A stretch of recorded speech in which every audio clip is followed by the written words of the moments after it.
Je bénirai l'Éternel en tout temps. Ses louanges seront toujours dans ma bouche. Oh, j'aime qu'on ait un problème. Et puis qu'elle est content comme ça. Ah, m'pas caché, Dieu. Depuis que je commence à lire la Bible chaque jour, je sens charge problème moi yo sorti sous dôme. Oh, si c'est comme ça, moi pour le couvrir acheter un Bible. Dégagez au marché. Mais en attendant, ou qu'attendez radio télévision d'espoir? Radio Vision d'Espoir. Oh, moi t'attendais une annonce comme ça, oui. Mais qui ça a te dit? Lecture de la Bible en un an. Une émission qui vous accompagne à la découverte des trésors cachés de la parole de Dieu sur Radio Télévision d'Espoir. Chaque jour de 11h à 11h30 du matin, excepté mercredi 5h30, 6h de l'après-midi, samedi 7h30, 8h du matin, avec les sœurs Chantal Saint-Hubert, Claude Louis Orisma et votre servante Maudeline Maurice Hilaire.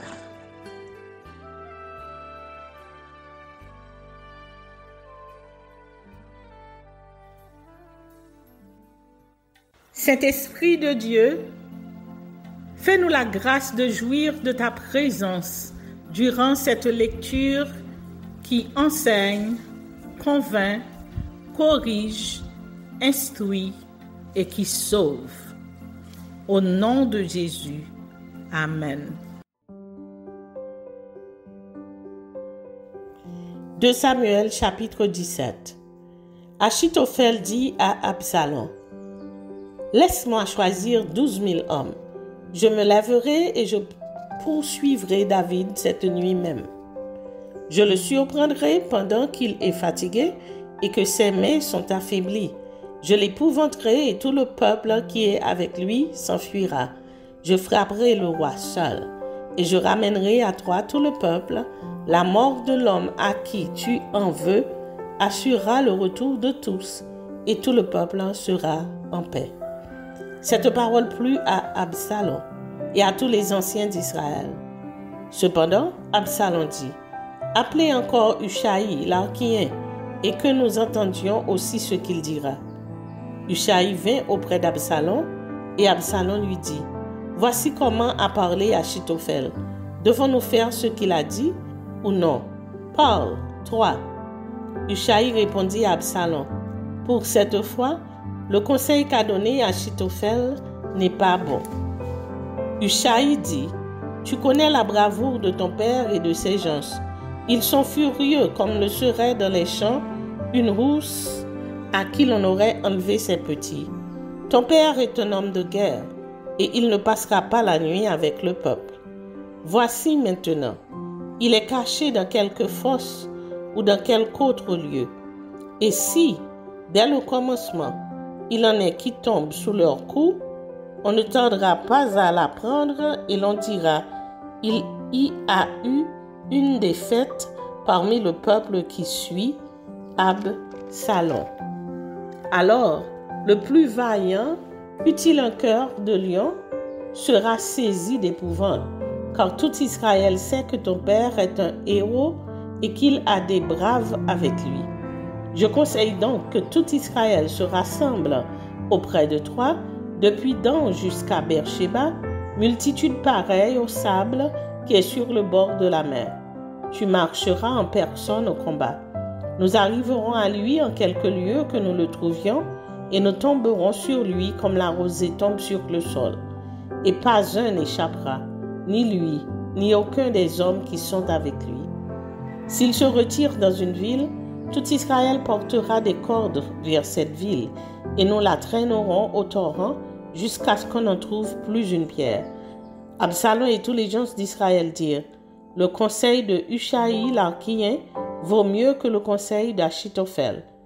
Or, l'Éternel avait résolu d'anéantir le bon conseil d'Achitophel afin d'amener le malheur sur Absalom. Ushaï dit aux sacrificateurs Tsadok et Abiatar, Achitophel a donné tel et tel conseil à Absalom et aux anciens d'Israël. Et moi, j'ai conseillé telle et telle chose. Maintenant, envoyez tout de suite informer David et faites-lui dire, ne passe point la nuit dans les plaines du désert, mais va plus loin, de peur que le roi et tout le peuple qui est avec lui ne soient exposés à périr. Jonathan et Archimax se tenaient à Enrogel. Une servante vint leur dire d'aller informer le roi David, car il n'osait pas se montrer et entrer dans la ville. Un jeune homme les aperçut et le rapporta à Absalom. Mais ils partirent tous deux en hâte, et ils arrivèrent à Bachurim, à la maison d'un homme qui avait un puits dans sa cour. Ils y descendirent. La femme prit une couverture qu'elle étendit sur l'ouverture du puits, et elle y répandit du grain blé pour qu'on ne se doutât de rien. Les serviteurs d'Absalom entrèrent dans la maison auprès de cette femme et dirent, « Où sont Achimath et Jonathan ?» La femme leur répondit, « Ils ont passé le ruisseau. » Ils cherchèrent et, ne les trouvant pas, ils retournèrent à Jérusalem. Après leur départ, Achimath et Jonathan remontèrent du puits et allèrent informer le roi David. Ils dirent à David, « Levez-vous et hâtez-vous de passer l'eau, car Achitophel a conseillé contre vous telle chose. » David et tout le peuple qui était avec lui se levèrent et ils passèrent le Jourdain à la lumière du matin. Il n'y en avait pas un qui fût resté à l'écart, pas un qui n'eût passé le Jourdain. Achitophel, voyant que son conseil n'était pas suivi, sella son âne et partit pour s'en aller chez lui dans sa ville. Il donna ses ordres à sa maison et il s'étrangla. C'est ainsi qu'il mourut et on l'enterra dans le sépulcre de son père. David à Mahanaïm, au-delà du Jourdain, Absalom à sa poursuite. David arriva à Mahanaïm. Et Absalom passa le Jourdain, lui et tous les hommes d'Israël avec lui. Absalom mit Amasa à la tête de l'armée, en remplacement de Joab. Amasa était fils d'un homme appelé Jitra, l'Israélite, qui était allé vers Abigail, fille de Nachash et sœur de Séruja, mère de Joram. Israël et Absalom campèrent dans le pays de Galaad. Lorsque David fut arrivé à Mahanaïm, Shobi, fils de Nachash, de Rabda, des fils d'Amon, Makir, fils d'Amiel, de Lodébar, et Basilaï, le Galaadite, de Rogelim, apportèrent des lits, des bassins, des vases de terre, du froment, de l'orge, de la farine, du grain rôti, des fèves, des lentilles, des pois rôtis, du miel, de la crème, des brebis et des fromages de vache.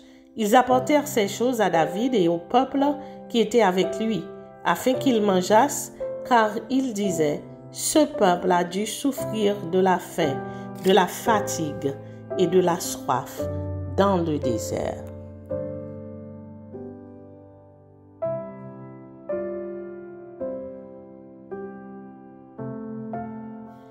2 Samuel chapitre 18. Bataille entre l'armée d'Absalom et celle de David. Absalom tué par Joab dans la forêt d'Éphraïm. David passa en revue le peuple qui était avec lui et il établit sur eux des chefs de milliers et des chefs de centaines. Il plaça le tiers du peuple sous le commandement de Joab, le tiers sous celui d'Abishai, fils de Séruja, frère de Joab, et le tiers sous celui d'Itaï de Gath. Et le roi dit au peuple, « Moi aussi, je veux sortir avec vous. » Mais le peuple dit, « Tu ne sortiras point, car si nous prenons la fuite, ce n'est pas sur nous que l'attention se portera, et quand la moitié d'entre nous succombera, on n'y ferait pas attention. Mais toi, tu es comme 10 000 de nous, et maintenant, il vaut mieux que de la ville tu puisses venir à notre secours. » Le roi leur répondit, « Je ferai ce qui vous paraît bon. » Et le roi se tint à côté de la porte, pendant que tout le peuple sortait par centaines et par milliers. Le roi donna cet ordre à Joab, à Abishai et à Itaï. « Pour l'amour de moi, doucement avec le jeune Absalom. » Et tout le peuple entendit l'ordre du roi à tous les chefs au sujet d'Absalom. Le peuple sortit dans les champs à la rencontre d'Israël, et la bataille eut lieu dans la forêt d'Éphraïm. Là, le peuple d'Israël fut battu par les serviteurs de David, et il y eut en ce jour une grande défaite de 20 000 hommes. Le combat s'étendit sur toute la contrée, et la forêt dévora plus de peuple ce jour-là que l'épée n'en dévora. Absalom se trouva en présence des gens de David. Il était monté sur un mulet. Le mulet pénétra sous les branches entrelacées d'un grand térébinthe, et la tête d'Absalom fut prise au térébinthe. Il demeura suspendu entre le ciel et la terre, et le mulet qui était sous lui passa outre. Un homme ayant vu cela vint dire à Joab, « Voici, j'ai vu Absalom suspendu à un térébinthe. » Et Joab dit à l'homme qui lui apporta cette nouvelle, « Tu l'as vu? Pourquoi donc ne l'as-tu pas abattu sur place? Je t'aurais donné 10 cycles d'argent et une ceinture. » Mais cet homme dit à Joab, « Quand je pèserai dans ma main 1000 cycles d'argent, je ne mettrai pas la main sur le fils du roi, car nous avons entendu cet ordre que le roi t'a donné à toi et à Abishai et à Itaï. Prenez garde chacun au jeune Absalom. Et si j'eusse attenté perfidement à sa vie, rien n'aurait été caché au roi, et tu aurais été toi-même contre moi. » Joab dit, « Je ne m'arrêterai pas auprès de toi. » Et il prit en main 3 javelots et les enfonça dans le cœur d'Absalom, encore plein de vie, au milieu du térébinthe. 10 jeunes gens qui portaient les armes de Joab entourèrent Absalom, le frappèrent et le firent mourir. Joab fit sonner de la trompette et le peuple revint, cessant aussi de poursuivre Israël parce que Joab l'en empêcha.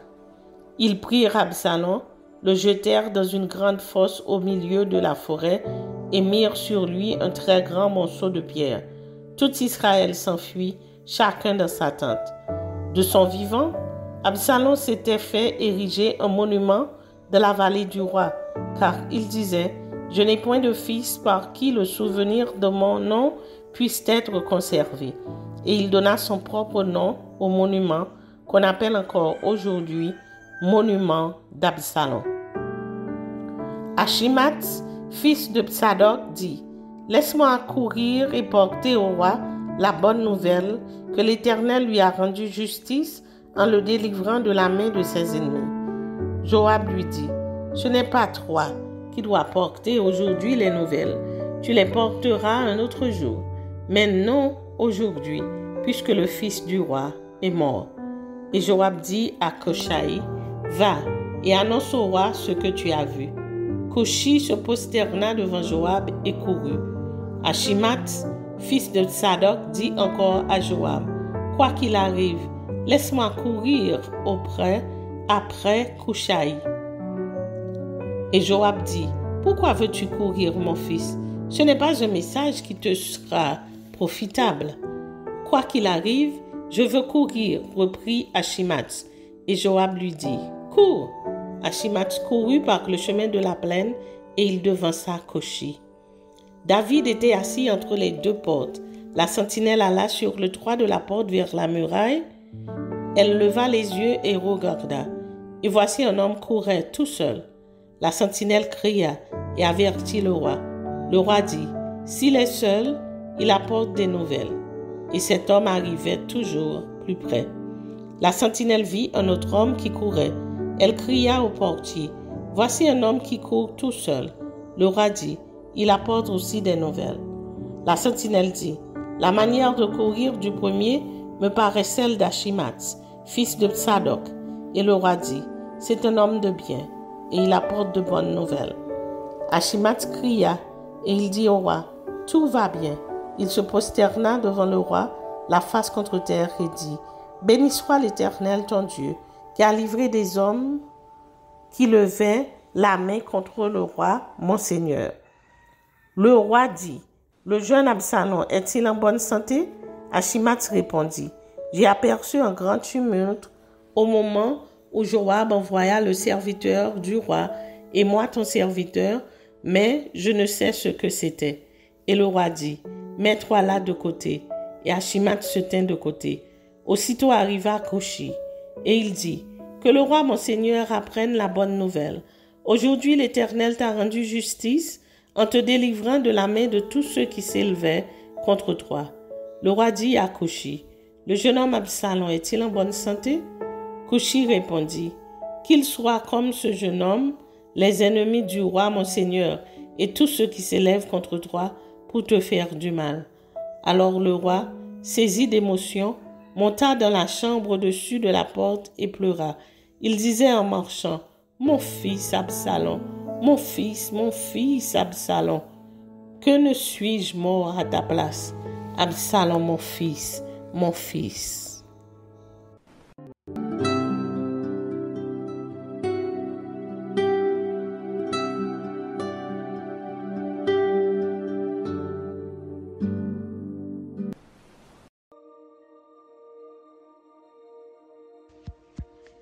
Le vase brisé et la ruine de Jérusalem. Jérémie chapitre 19. Ainsi a parlé l'Éternel. Va, achète d'un potier un vase de terre et prends avec toi les anciens du peuple et les anciens des sacrificateurs. Rends-toi dans la vallée de Ben-Himnon qui est à l'entrée de la porte de la poterie. Et là, tu publieras les paroles que je te dirai. Tu diras, écoutez la parole de l'Éternel, roi de Juda, et vous, habitants de Jérusalem.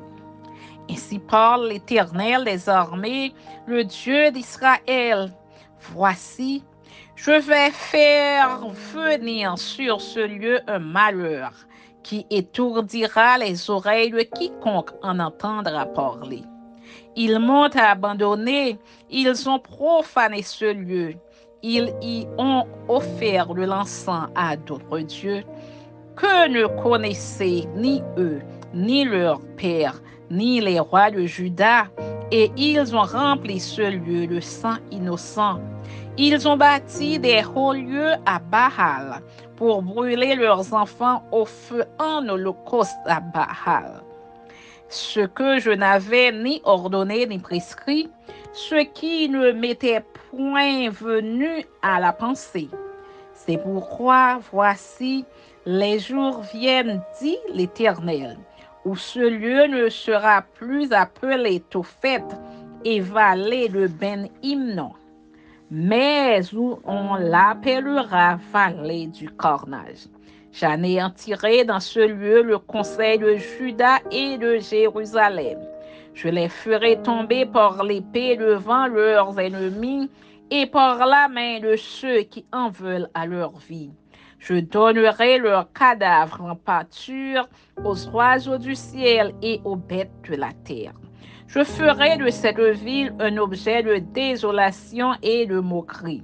Tous ceux qui passeront près d'elle seront dans l'étonnement et siffleront sur toutes ses plaies. Je leur ferai manger la chair de leurs fils et la chair de leurs filles, et les uns mangeront la chair des autres, au milieu de l'angoisse et de la détresse, où les réduiront leurs ennemis et ceux qui en veulent à leur vie. Tu briseras ensuite le vase sous les yeux des hommes qui seront allés avec toi. Et tu leur diras, ainsi parle l'Éternel des armées. C'est ainsi que je briserai ce peuple et cette ville, comme on brise un vase de potier sans qu'il puisse être rétabli. Et l'on enterrera les morts à Tophet par défaut de place pour enterrer. C'est ainsi que je ferai à ce lieu, dit l'Éternel, et à ses habitants, et je prendrai cette ville semblable à Tophet. Les maisons de Jérusalem et les maisons des rois de Juda seront impures comme le lieu de Tophet. Toutes les maisons sur les toits desquelles on offrait de l'encens à toute l'armée des cieux et on faisait des libations à d'autres dieux. Emprisonnement de Jérémie. Jérémie revint de Tophet où l'Éternel l'avait envoyé prophétiser. Puis il se tint dans le parvis de la maison de l'Éternel, et il dit à tout le peuple, « Ainsi parle l'Éternel des armées, le Dieu d'Israël. Voici, je vais faire venir sur cette ville et sur toutes les villes qui dépendent d'elle tous les malheurs que je lui ai prédits, parce qu'ils ont raidi leur cou pour ne point écouter mes paroles. » Amen.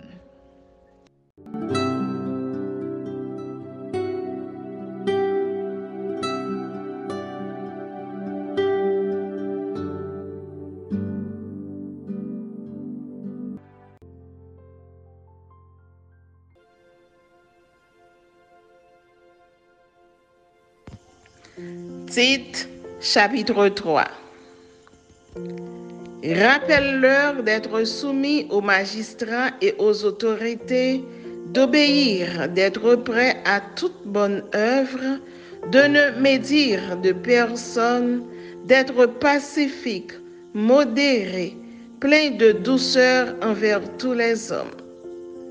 Car nous aussi, nous étions autrefois insensés, désobéissants, égarés, asservis à toute espèce de convoitise et de volupté, vivant dans la méchanceté et dans l'envie, dignes d'être haïs et nous haïssant les uns les autres. Mais lorsque la bonté de Dieu, notre Sauveur, et son amour pour les hommes ont été manifestés, il nous a sauvés, non à cause des œuvres de justice que nous aurions faites, mais selon sa miséricorde, par le baptême de la régénération et le renouvellement du Saint-Esprit, qu'il a répandu sur nous avec abondance par Jésus-Christ, notre Sauveur, afin que, justifiés par sa grâce, nous devenions en espérance héritiers de la vie éternelle. Cette parole est certaine et je veux que tu affirmes ces choses afin que ceux qui ont cru en Dieu s'appliquent à pratiquer de bonnes œuvres. Voilà ce qui est bon et utile aux hommes. Mais évite les discussions folles, les généalogies, les querelles, les disputes relatives à la loi, car elles sont inutiles et vaines. Éloigne-toi, après un premier et un second avertissement, celui qui provoque des divisions, sachant qu'un homme de cette espèce est perverti et qu'il pêche en se condamnant lui-même. Recommandation particulière, salutations. Lorsque je t'enverrai Artémas ou Tychique, hâte-toi de venir me rejoindre à Nicopolis, car c'est là que j'ai résolu de passer l'hiver.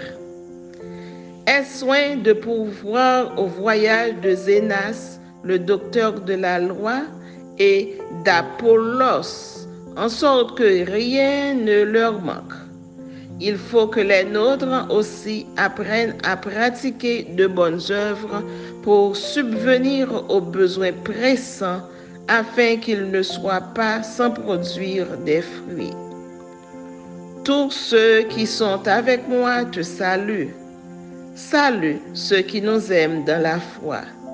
Que la grâce soit avec vous tous.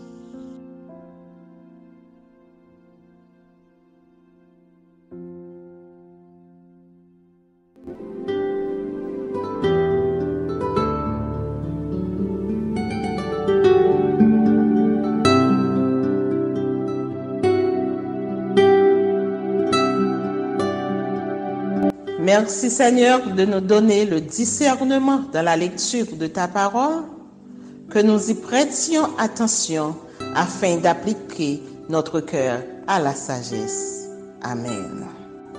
Que celui qui a des oreilles pour entendre, entende, et que celui qui lit fasse attention.